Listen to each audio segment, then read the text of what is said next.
Welcome to the Master Dealmaker's Secrets podcast. And now, here's sales growth strategist, John Blake. Welcome to Master Dealmaker's Secrets. I'm John Blake. This is episode 94, and today I've got what I believe is going to be an incredibly useful episode for you. It is on how to remember people's names. So, I think you'll get heaps of value out of it. I think it's something that we've all encountered at some point in our lives, either professionally or personally. But before that, if you have got leads that you've spoken to but haven't converted yet, I've got something that I know is going to really help you to be able to convert more of those people that you've spoken to into paying clients. It is over at johnblakeaudio.com. This is what you're going to get. You're going to get a audio training, goes for 12 minutes. It's super to the point, no fluff, shows you exactly what it is that you need to do with those people that you've spoken to that haven't converted yet into paying clients, exactly how to convert them into paying clients. If you do this right and you can get it working consistently, it will continue to work for you. You can delegate it to other people. What you're also going to get with the audio training is a PDF that has the exact word-for-word scripts that you can use when you call people, when you email people, when you leave voicemail messages for people, and when you get through to them. Exactly when to call and when to email over a 90-day period. And when you get this right, you can easily double sales with people that you've already spoken to but haven't actually converted yet into a paying client. So you can get that at johnblakeaudio.com. Head over there now and grab it, and I look forward to hearing your success story. Okay, how to remember names. So I think this is going to resonate. I am certainly guilty of this. That situation where you meet somebody and, you know, especially if you're a visual person, or at least that's my excuse, where you're taking in so much visual information. You know, you've walked into someone's office, you're looking at all this, taking in all this visual information. You meet somebody, which I think, it's a higher, there's a higher sort of stress level, when you're actually meeting somebody. So you're not necessarily always relaxed.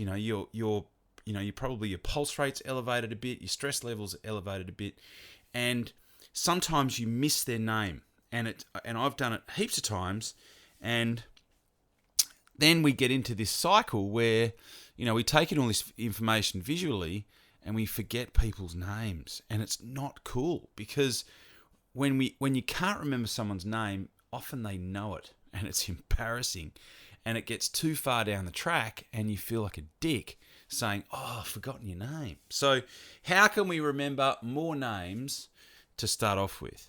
Okay, so I'm going to give you 4 different ways that you can do this. The first one is going to sound kind of stupid, maybe, but it's actually accurate, right? So the first way to start to remember people's names more often is to stop telling yourself that you're bad with names.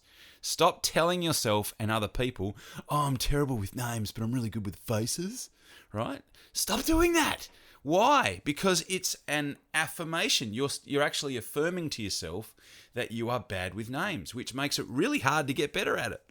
Okay, so that's number 1. Stop telling yourself that you're bad with names. You could say, "I used to be bad with names, and I'm getting better," or you could say, "I'm getting better with names. I used to be terrible at this, or I used to be not so good at this, but I am getting better. I'm improving." Start saying that. The second part is to, right off the bat, get a clear impression of the person's name and face. So what that means is get them to spell it. It's hard if I've got a name like mine, like John. Or you could say, is that H, John, or is it Jon? You could say, or is that short for Jonathan? So you could potentially, but use that initial point to say, what's the spelling? Or how do you spell that? And just repeat it straight away to reinforce it in your own head. So that's the second thing that you can do. The third thing is to repeat the name at short intervals. So start to include that person's name in sentences. So this is something that you actually really do need to do consciously, because the more you say it, the more you will remember it, the more you will strengthen that neural pathway in your own brain to actually remember that person's name. And then the fourth way, and this is actually one of my favorites, and it actually usually works pretty well, is I like to pick a word that their name rhymes with, right? So a really sort of simple example of this is if the person's name is Rob, you could say, in your head, you probably wouldn't say it to them, in your head you could say, Robbo the Yobbo, just like you could. It's not that good an example, but Lucy, so you could say, Lucy the Goosey, or something like that, just to, and I know it sounds silly, but it will help you remember their name. Obviously, you wouldn't say it to their face, but if in your own brain, it helps you remember that person's name because you're remembering by association, and that's how we tend to remember things in our own brain, is we remember them via association. Then that is going to be a whole stack better than getting into your next conversation or seeing that person again for the second time and actually forgetting. So I hope that's useful. I know that it's something that I wish that I had been exposed to a lot earlier in my professional career than what it was at where I was at the point where I actually remembered that, or where I learnt that. So I hope it helps you. So again, thank you very much for listening, and I will talk to you on the next podcast. Cheers. You've been listening to Master Dealmaker's Secrets with John Blake. Subscribe to get more in-depth strategies to maximize your sales process with new episodes every week. And double your inquiry to sale conversion with the lead flow you already have. Go to johnblakeaudio.com for his exclusive free no-fluff audio training and companion PDF guide.